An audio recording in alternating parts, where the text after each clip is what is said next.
The California sun blazed mercilessly over Camp Pendleton as Marcus Rodriguez adjusted the strap of his worn duffel bag, feeling the familiar phantom pain shoot through his missing left leg. The prosthetic beneath his loose-fitting jeans had been acting up all morning, the liner causing irritation that he'd learned to ignore, just another reminder of that IED in Helmand Province 3 years ago. At 38, Marcus carried himself with the quiet dignity of a man who had seen too much, but refused to let it break him. His graying temples and the network of scars across his left arm told stories he preferred not to share, especially not with the young Marines who bustled around the base with the invincible swagger he remembered having once. "Rodriguez, you're late again," barked Jimmy Kowalski, the civilian maintenance supervisor who had hired Marcus 2 weeks ago. Jimmy was a former Navy man himself, but his beer gut and perpetual scowl suggested his service days were long behind him. "Sorry, sir. Traffic on the 5 was murder," Marcus replied, setting down his bag in the cluttered maintenance shed that smelled of motor oil and industrial cleaning supplies. "Traffic's always murder. Leave earlier." Kowalski handed him a clipboard thick with work orders. "Base Housing Unit 47B has a busted water heater. Building 12 needs all the fluorescent bulbs replaced in the East Wing, and the gym equipment in Building 8 is making that grinding noise again." Marcus nodded, scanning the list. Each task was routine, the kind of work that kept his hands busy and his mind from wandering to darker places. He'd been a maintenance worker for exactly 14 days, and despite the mundane nature of the job, it was honest work that kept him close to the military environment he'd never truly been able to leave behind. The morning passed in a blur of wrench-turning and problem-solving. Marcus found a strange comfort in fixing things. There was something therapeutic about taking something broken and making it work again. If only he could apply the same logic to himself. By noon, the San Diego heat had become oppressive. His prosthetic was chafing badly, and sweat had soaked through his work shirt. The gym in Building 8 had air conditioning, and more importantly, showers where he could clean up and adjust his prosthetic in privacy. As he gathered his shower kit from his locker, Marcus caught sight of his reflection in the small mirror he'd taped inside the door. The man staring back at him bore little resemblance to the confident Marine officer who had once led men into battle.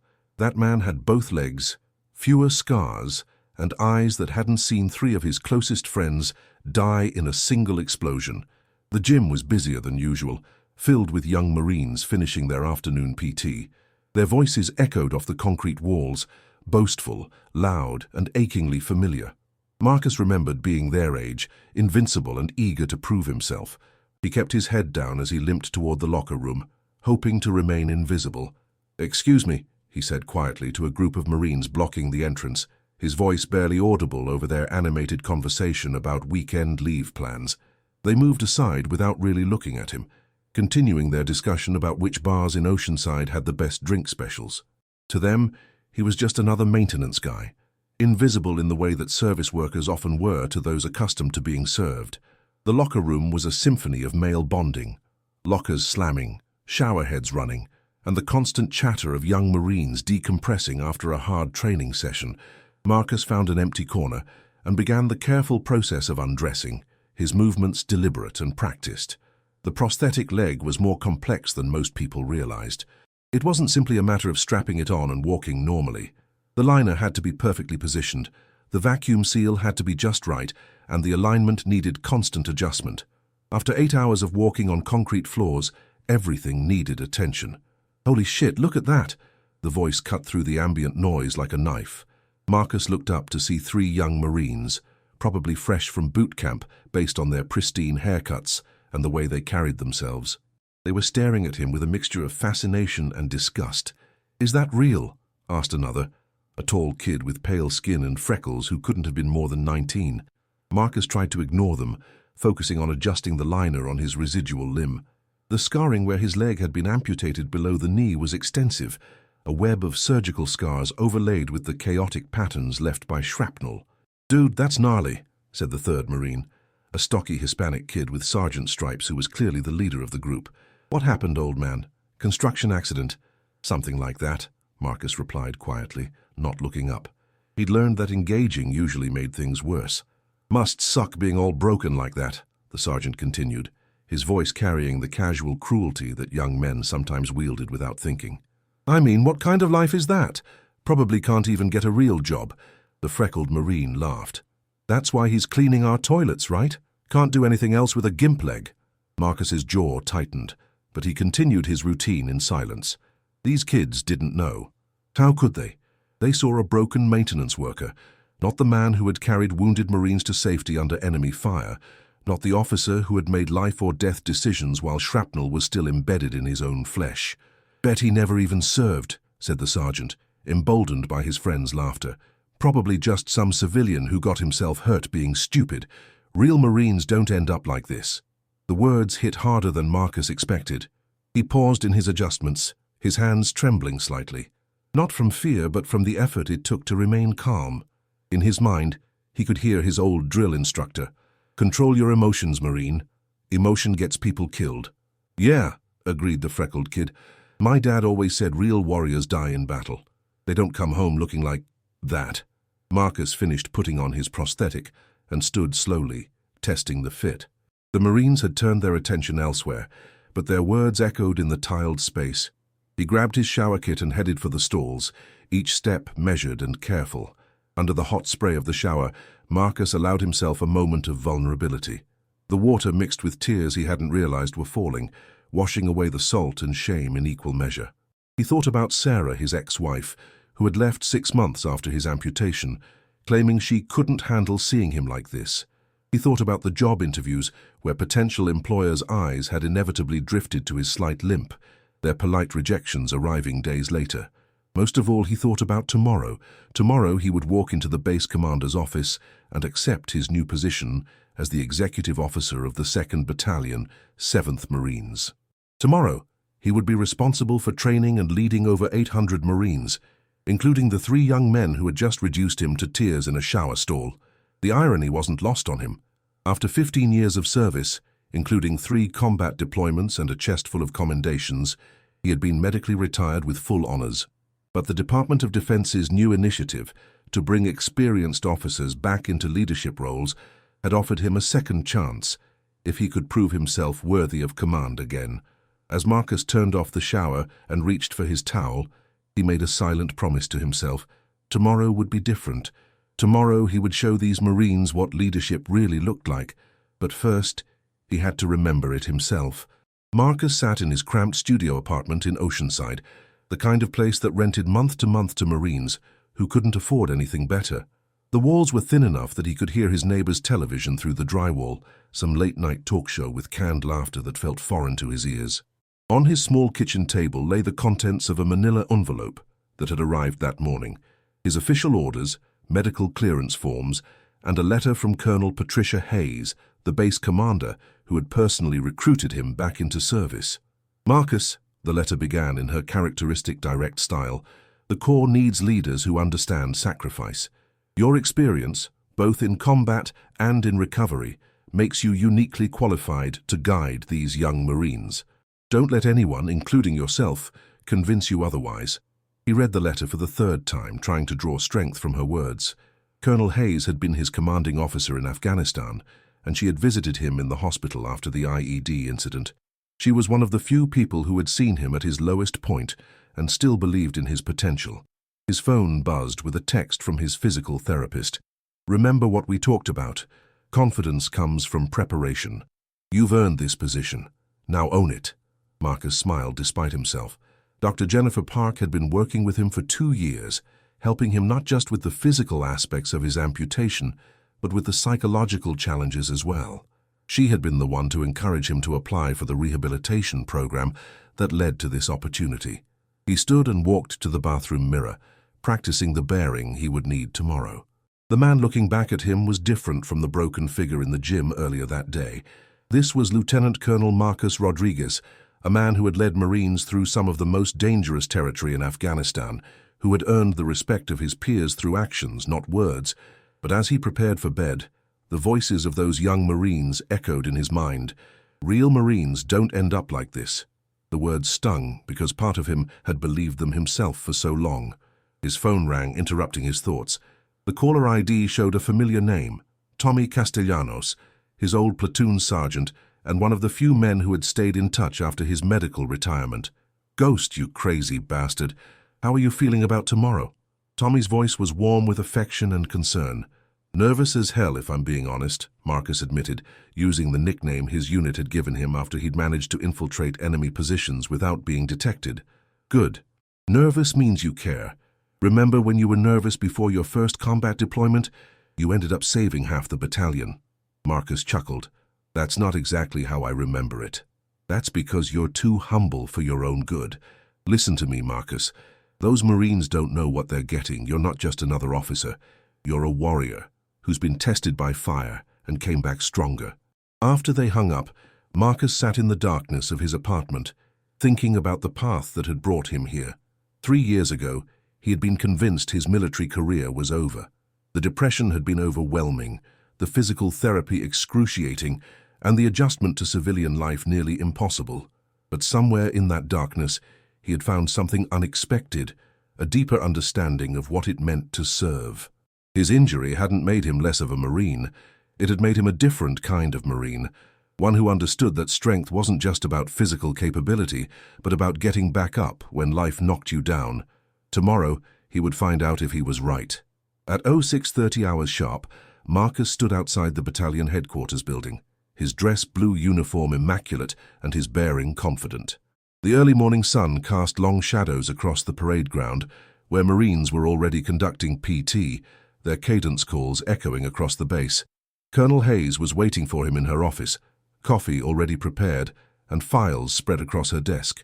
She looked up as he entered, and Marcus saw approval in her eyes as she took in his appearance. "Outstanding, Marcus. You look like the Marine I remember." She gestured to a chair across from her desk. "Before we make this official, I want to make sure you're ready for what's ahead. These Marines are good kids, but they're young, and sometimes that youth comes with ignorance." Marcus nodded, thinking about the encounter in the locker room. "I understand, ma'am. I've already had a preview of what to expect.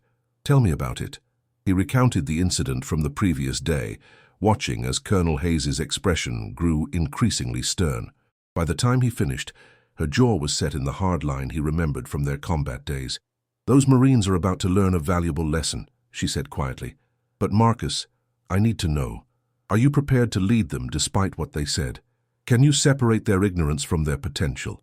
"Yes, ma'am, they're Marines, and Marines can be taught. They just need the right teacher." Colonel Hayes stood and walked to her window, looking out at the Marines conducting morning PT. The battalion has been struggling with morale issues. Their previous XO was competent, but lacked the combat experience to really connect with them. Half of these Marines are heading to deployment within 6 months, and they need someone who understands what they're about to face. She turned back to him. "Your job isn't just to manage logistics and paperwork. These Marines need to see what real leadership looks like, what it means to overcome adversity and still serve with honor." At 0800, Marcus walked into the battalion conference room for the morning briefing.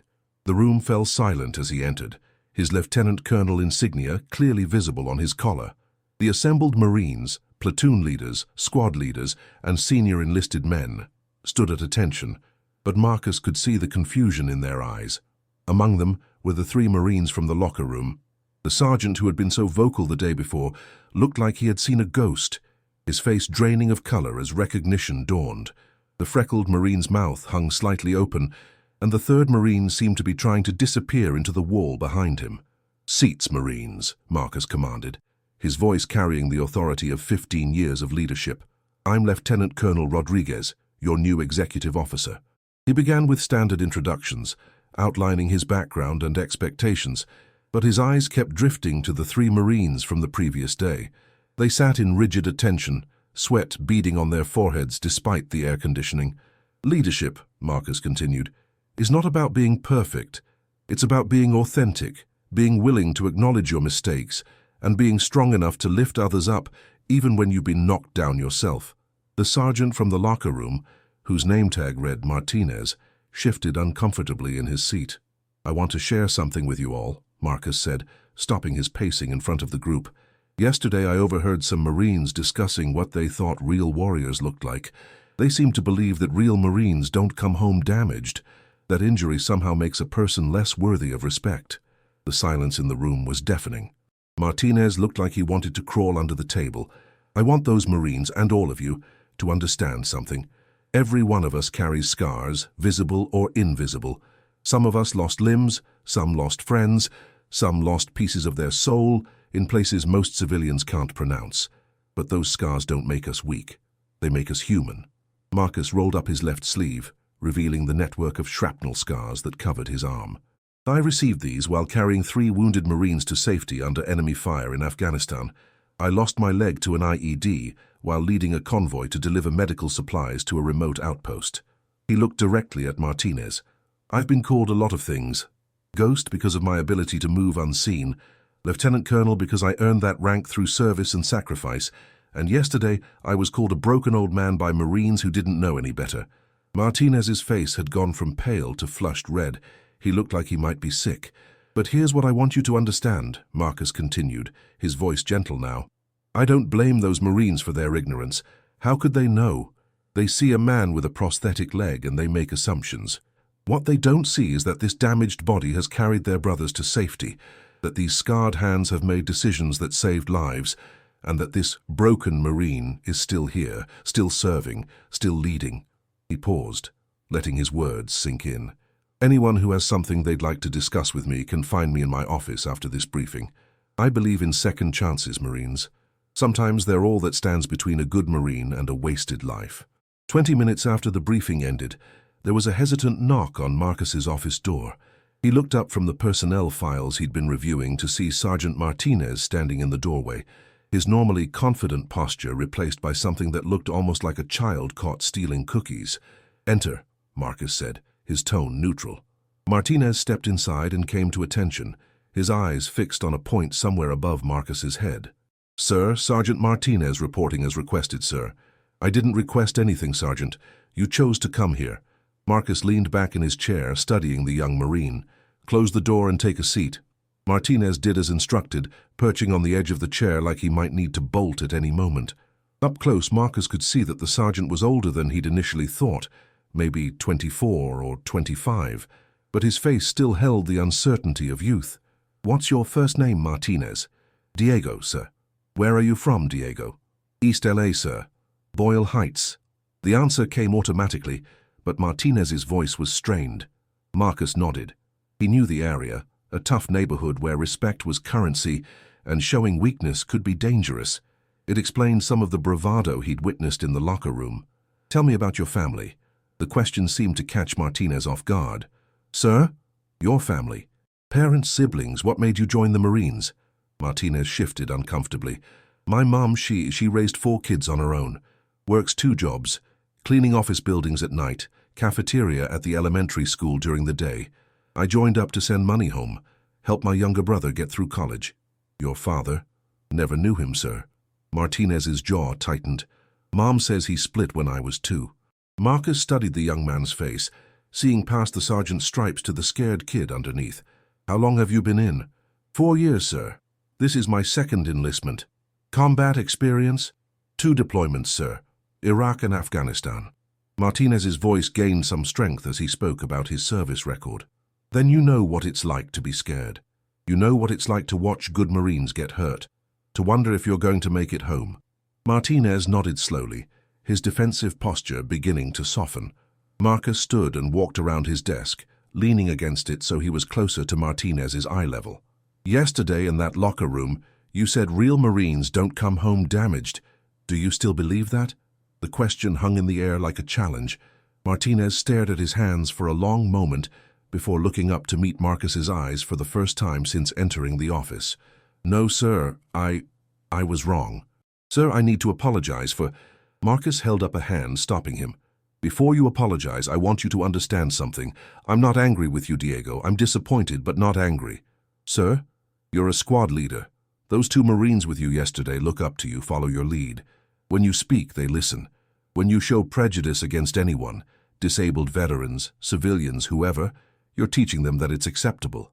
Marcus pulled out a photo from his desk drawer and handed it to Martinez. It showed a group of Marines in combat gear, dusty and exhausted, but grinning at the camera. Marcus was in the center, both legs intact, his arm around a young Marine. That's my unit in Afghanistan, 3 days before the IED. The kid next to me, that's Private First Class Johnson. He was 19 from some small town in Ohio. Wanted to be a teacher when he got out. Marcus's voice grew quiet. The blast that took my leg killed him instantly. Along with Corporal Stevens and Sergeant Rodriguez, no relation. Martinez stared at the photo, his hands trembling slightly. Johnson was scared every day we were over there, Marcus continued. But he never let his squad see it. He did his job, followed orders, and died protecting his brothers. Was he less of a Marine because he was afraid? Was I less of a Marine when I cried at his funeral? No, sir, Martinez whispered. Damage comes in many forms, Sergeant. Some of us lose limbs, some lose friends, some lose sleep to nightmares that won't go away. The measure of a Marine isn't whether he gets damaged, it's what he does after. Over the next 2 weeks, Marcus established a routine that slowly began to change the culture of the battalion. He arrived early and stayed late, making himself available to any Marine who needed guidance or just someone to listen. Word spread quickly through the ranks that the new XO was different. Tough but fair, demanding but understanding. The 3 Marines from the locker room incident had all come to his office separately over the course of that first week. Private First Class Morrison, the freckled kid, had been the most emotional, breaking down as he apologized and explaining that his father, a Vietnam veteran, had struggled with PTSD and alcoholism throughout Morrison's childhood. I guess I thought all damaged vets ended up like him, Morrison had admitted through tears, angry and drunk and broken. Lance Corporal Gutierrez, the 3rd Marine from that day, had been the most direct. Sir, I was raised better than that. My grandmother always taught me to respect my elders, especially those who served. I dishonored her memory with my words. Marcus had given each of them tasks designed to help them grow as Marines and as people. Martinez was now helping to coordinate a base-wide initiative to support wounded warriors returning to civilian life. Morrison was working with the base chaplain to organize support groups for Marines dealing with family issues related to military service. Gutierrez had volunteered to mentor new recruits, sharing his own story of overcoming prejudice. But the real test came on a humid Thursday morning when Marcus was conducting a routine inspection of the barracks. He was checking the common areas when he heard raised voices from one of the squad bays. What did you just say? The voice belonged to Martinez, and there was steel in it that Marcus hadn't heard before. Marcus moved closer to the doorway, staying out of sight but within earshot. I said the new XO is just some crippled has-been who got lucky, came a voice Marcus didn't recognize. My buddy in personnel says he was a maintenance worker before this. Probably got his rank through some diversity program. You need to shut your mouth right now, Martinez replied, his voice dangerously quiet. Oh, what?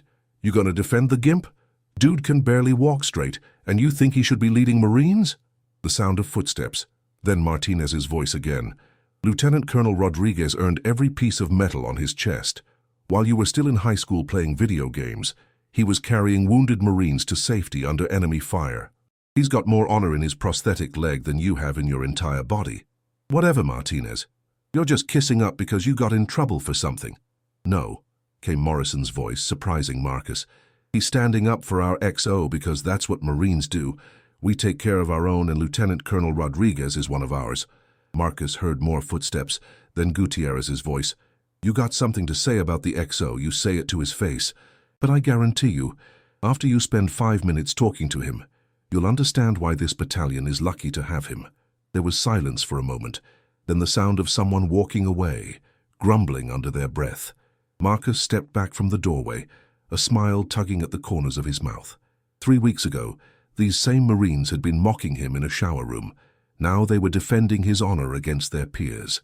As he continued his inspection, Marcus thought about the conversation he'd had with Colonel Hayes that morning. She had mentioned that the battalion's morale scores had improved significantly since his arrival, and that several other units were requesting to know about their new leadership techniques. It's not techniques, he had told her. It's just treating Marines like human beings who are capable of growth. That afternoon, Marcus was reviewing training schedules when Martinez appeared in his doorway again, this time with Morrison and Gutierrez flanking him. Sir, request permission to speak freely, Martinez said. Granted.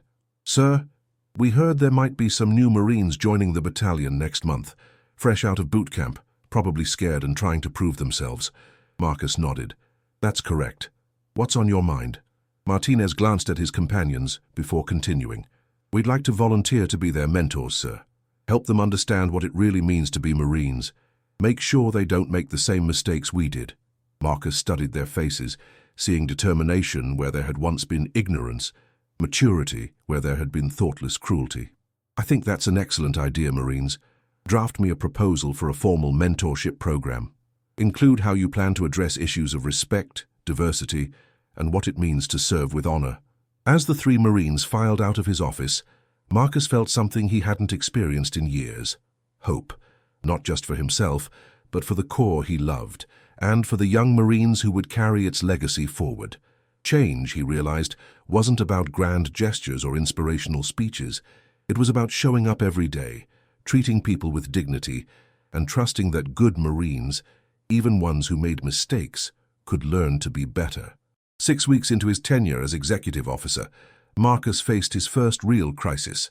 It came in the form of a phone call at 02:30 hours on a Tuesday morning, jerking him from the first peaceful sleep he'd had in months. "Sir, this is Sergeant Williams at the gate. We've got a situation with some of your Marines." Marcus was instantly alert, sitting up in bed and reaching for the lamp. "What kind of situation?" "3 of your boys got arrested downtown. Bar fight at Murphy's Tavern. 1 civilian in the hospital, property damage, and the Oceanside PD is not happy." Marcus's heart sank as he heard the names: Martinez, Morrison, and Gutierrez. The 3 Marines who had become symbols of redemption in his unit were now sitting in jail, potentially facing charges that could end their military careers. "I'll be there in 30 minutes, Marcus said, already reaching for his uniform. The Oceanside Police Department was buzzing with late-night activity when Marcus arrived. Detective Sarah Chen, a woman in her 40s with kind eyes and a no-nonsense demeanor, met him at the front desk. "You're here for the Marines?" she asked. "Yes, ma'am. I'm Lieutenant Colonel Rodriguez, their executive officer." Detective Chen studied him for a moment, her gaze briefly taking in his slight limp. "Your boys are in holding. The civilian they tangled with has a broken nose and possible concussion. He's stable, but his family wants to press charges." "What happened?" "Near as we can tell, your Marines were having drinks, not drunk. Their BAC was barely above 0. When some local started running his mouth about military personnel, things escalated from there." Marcus rubbed his temples. "Can I see them?" "In a minute. But first I want you to know something. I've been doing this for 20 years, and I've seen a lot of bar fights involving military. This one was different." She led him down a corridor lined with holding cells. "The civilian, guy named Rick Thompson, local troublemaker with a history of starting fights. He wasn't just talking trash about the military in general. Witnesses say he was specifically targeting disabled veterans, saying they were weakening the Corps, taking benefits they didn't deserve." Marcus stopped walking. "What exactly did he say?"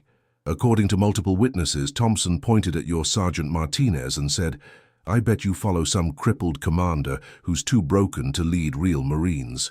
Detective Chen's voice was carefully neutral. "That's when Martinez apparently told him to shut his mouth." They reached the holding area where Marcus could see his 3 Marines sitting on benches, looking miserable but defiant. Martinez had a cut on his lip, Morrison's knuckles were bandaged, and Gutierrez had the beginning of a spectacular black eye. "Thompson kept pushing," Detective Chen continued. "Started making specific comments about disabled veterans being a drain on the military, said they should be put out to pasture, instead of taking up positions real Marines deserved." Marcus felt a familiar tightness in his chest, the same feeling he'd had in the locker room weeks ago. "Here's the thing, Colonel," Detective Chen said, lowering her voice. "Thompson threw the first punch. Multiple witnesses confirm it. Your Marines were defending themselves and apparently defending you, though they probably don't know we know that." She unlocked the holding area. "You've got 10 minutes with them before we process the paperwork." Marcus entered the cell area, and all 3 Marines immediately stood at attention, despite their circumstances. "Sit down," Marcus said quietly. "All of you." They sat but remained rigid, staring straight ahead. "Look at me," Marcus commanded, his voice carrying the authority that had once led men through combat zones. 3 pairs of eyes met his, filled with shame and defiance in equal measure. "Tell me what happened. Start to finish, no bullshit." Martinez spoke first, his voice steady despite the circumstances. "Sir, we were off duty, having a couple of beers after the training exercise. This civilian started talking trash about the military, then specifically about disabled veterans. He said some things that were disrespectful, sir." Morrison added, his young face flushed with anger. What specifically did he say? Marcus asked. The three Marines exchanged glances. Gutierrez finally spoke. Sir, he made comments about our leadership. Disrespectful comments about officers who had been wounded in service. Marcus studied their faces. He was talking about me. Sir, Martinez started. Was he talking about me? Marcus's voice was steel. Yes, sir, Martinez admitted. And you decided to defend my honor by getting into a bar fight. The silence stretched between them, heavy with implication. Marcus looked at each Marine in turn, seeing not the confident young men who had been defending him hours earlier, but the same scared kids who had mocked him in a locker room months ago.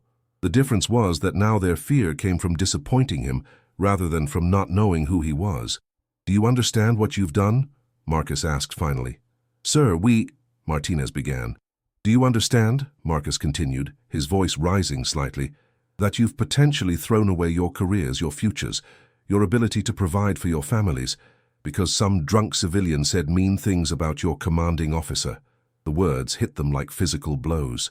Morrison's face crumpled, and Gutierrez stared at his hands. Sir, Martinez said, his voice barely above a whisper, he was disrespecting you. We couldn't just stand there and let him talk about disabled veterans like that, about you like that. Marcus felt something break inside his chest, not with pain but with a pride so fierce it nearly overwhelmed him. These Marines, who had once seen him as less than human, were now willing to sacrifice their careers to defend his honor. Stand up, he said quietly. They rose, still not meeting his eyes. Look at me. When they did, Marcus saw their eyes were bright with unshed tears. What you did was stupid, he said. Reckless, potentially career-ending. They nodded, accepting the judgment. It was also, Marcus continued, his voice softening, one of the most honorable things I've witnessed in 15 years of service. Their heads snapped up in surprise.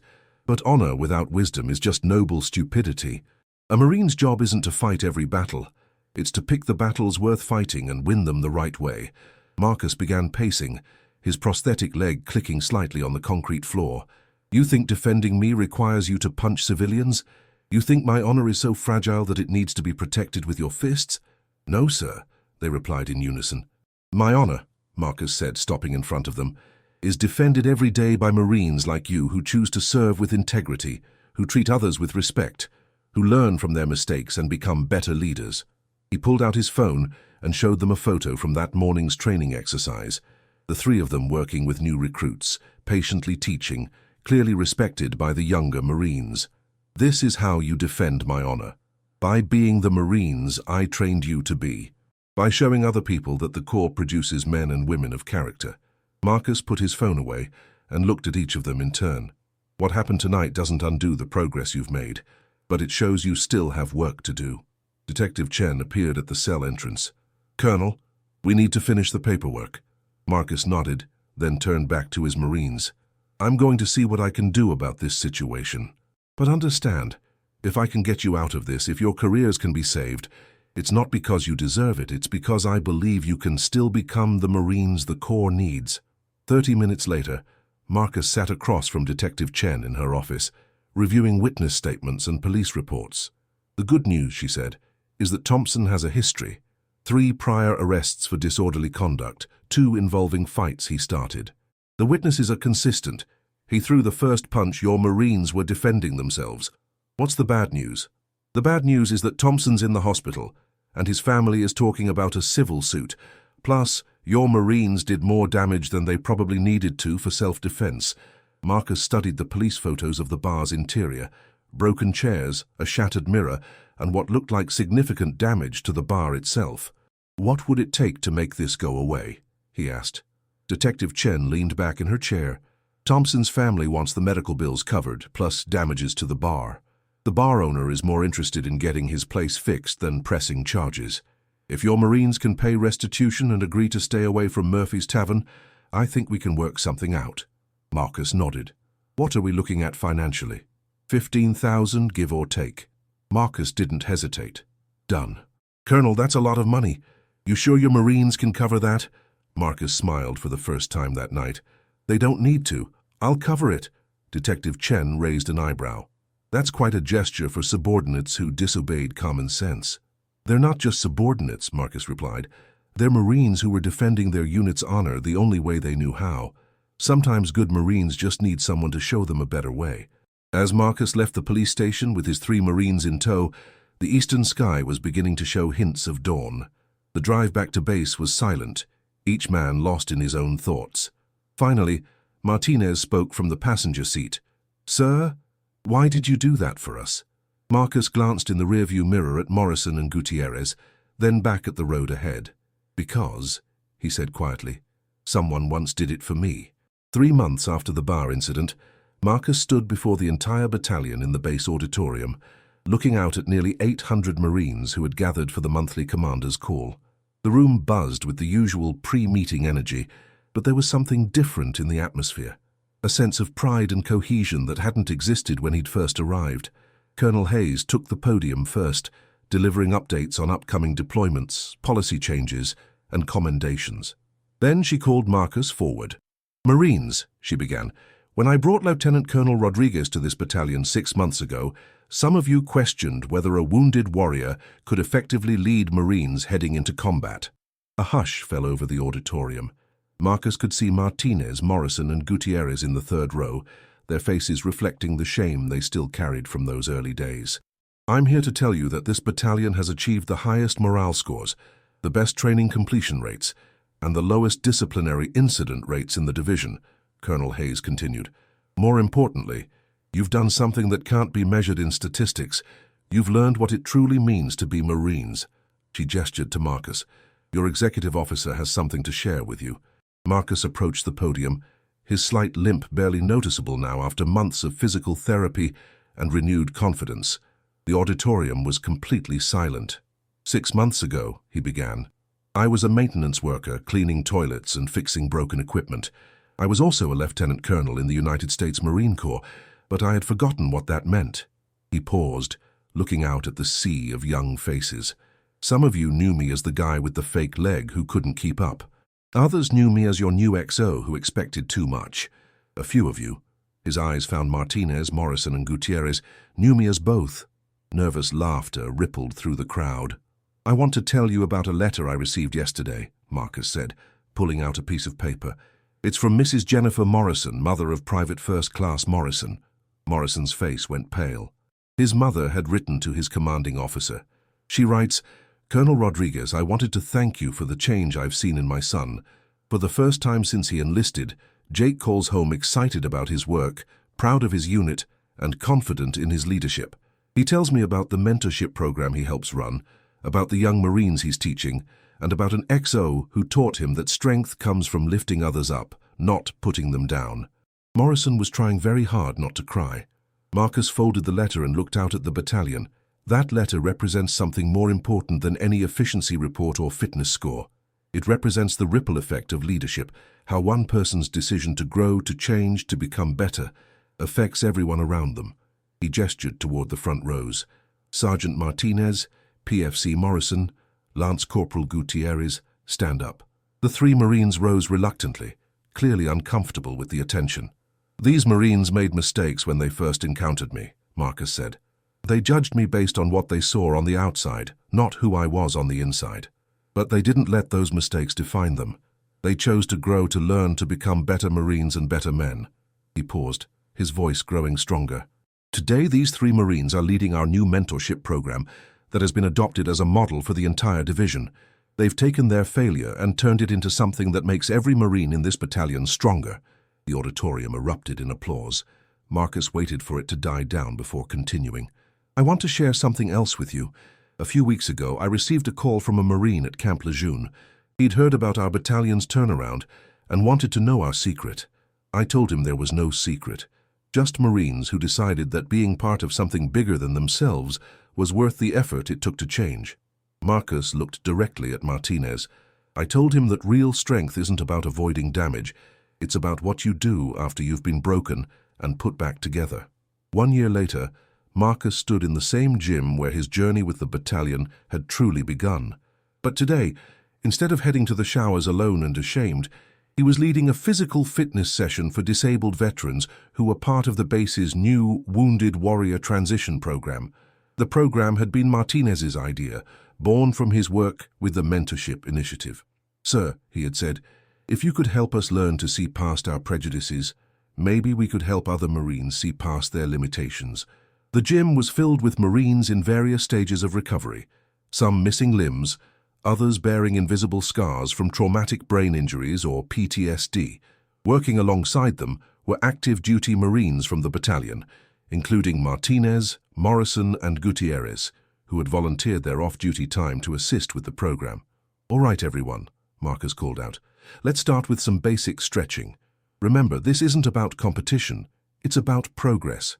As he led the group through their exercises, Marcus caught sight of a young Marine in the corner, a recent amputee who was struggling with his prosthetic leg. The Marine's frustration was evident, his jaw clenched with the effort of trying to perform movements that had once come naturally. Marcus approached him quietly. "What's your name, Marine?" "Corporal Williams, sir. Lost my leg to an IED outside Kandahar 3 months ago." Marcus nodded, settling down beside him. "I know the feeling. Afghanistan as well, 4 years ago?" Williams looked up, studying Marcus's face. "Does it get easier, sir?" "Different," Marcus replied honestly. "Not easier, but different. You learn that you're not defined by what you've lost, but by what you choose to do with what you have left." As they worked together, Marcus noticed Martinez approaching with a clipboard. The sergeant, now promoted to staff sergeant, was coordinating the day's activities with the efficiency and compassion that had made him Marcus's right-hand man. "Sir," Martinez said, "we've got 3 more Marines joining the program next week, and 2 civilians who heard about what we're doing here." "Outstanding. Make sure Morrison and Gutierrez are prepared to help with the orientation." As if summoned by their names, the 2 Marines appeared, both now corporals and both carrying themselves with the confidence of leaders rather than followers. "Sir," Morrison said, "there's someone here to see you." Marcus looked toward the gym entrance and saw Colonel Hayes walking in, accompanied by a Marine general he didn't recognize. "Rodriguez," Colonel Hayes called out, "I'd like you to meet General Patricia Davidson from Headquarters Marine Corps." Marcus stood and approached, noting the general's keen eyes taking in the diverse group of Marines working together in the gym. "Colonel Rodriguez," General Davidson said, extending her hand, "I've been hearing impressive things about your battalion and this program." "Thank you, ma'am. It's been a team effort. That's exactly what I wanted to discuss with you." She glanced around the gym, watching as active duty Marines patiently assisted their wounded brothers and sisters. "We want to expand this program corps-wide. I'm here to offer you the position of Director of Warrior Transition Services at Headquarters." Marcus felt the familiar tightness in his chest that came with major decisions. It was an incredible opportunity, a chance to impact thousands of Marines rather than hundreds. "Ma'am, I'm honored, but I'd need to think about—" "Sir," Martinez interrupted, stepping forward, "request permission to speak freely." General Davidson looked surprised, but Marcus nodded. "Granted. Sir, with respect, you've taught us that leadership isn't about the position you hold, it's about the impact you make. If you can help more Marines the way you helped us, then that's where you belong." Morrison and Gutierrez stepped forward as well. "Sir," Morrison added, "we'll keep the program running here. You trained us well enough to handle it." Marcus looked around the gym at Marines who had been broken and were rebuilding themselves, at active duty Marines who had learned that strength came from service rather than superiority, at a program that had grown from his own painful journey.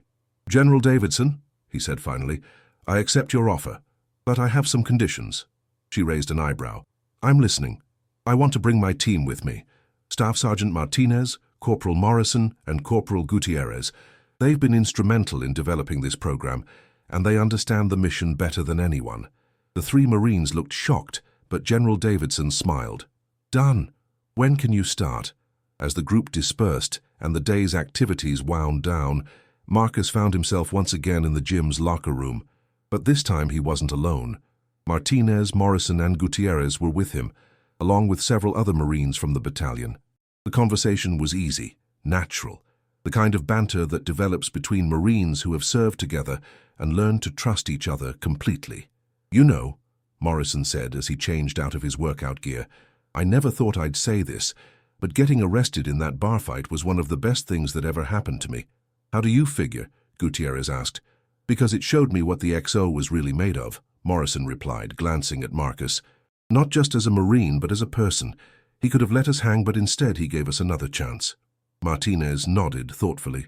"Sir, can I ask you something?" "Shoot," Marcus said, adjusting his prosthetic. "That first day in the briefing, when you told us about second chances, did you know it was us in the locker room?" Marcus smiled, the same quiet smile that had become his trademark with the battalion. "I hoped it was you. Because if 3 Marines could go from mocking a disabled veteran to defending his honor in a bar fight, then any Marine could learn to be better than they thought possible." He stood, testing the fit of his prosthetic, as he had countless times before. But today, surrounded by Marines who saw him not as broken but as whole, not as limited but as limitless, the routine felt different. "That's the thing about the Corps," Marcus said, looking at each of them in turn. "It's not about being perfect. It's about being perfectible. It's about becoming better than you were yesterday, and helping your brothers do the same." As they left the locker room together, heading toward whatever challenges awaited them at Headquarters Marine Corps, Marcus reflected on the journey that had brought them all here, from maintenance worker to XO, from prejudiced young Marines to compassionate leaders, from a broken unit to a model battalion. The scars were still there, on his leg, in his memories, in the quiet moments when the past tried to define his future, but they no longer defined him. Instead, they had become proof of what was possible when people chose growth over fear, when they chose to see past surfaces to the potential beneath. Behind them, the gym continued its daily routine, filled with Marines of all conditions working toward common goals. The program would continue, the mentorship would expand, and somewhere another Marine who felt broken would discover that damage wasn't the end of the story. It was just the beginning of a different chapter. And in that gym, in that moment, Marcus Rodriguez, Ghost, had finally found his way home.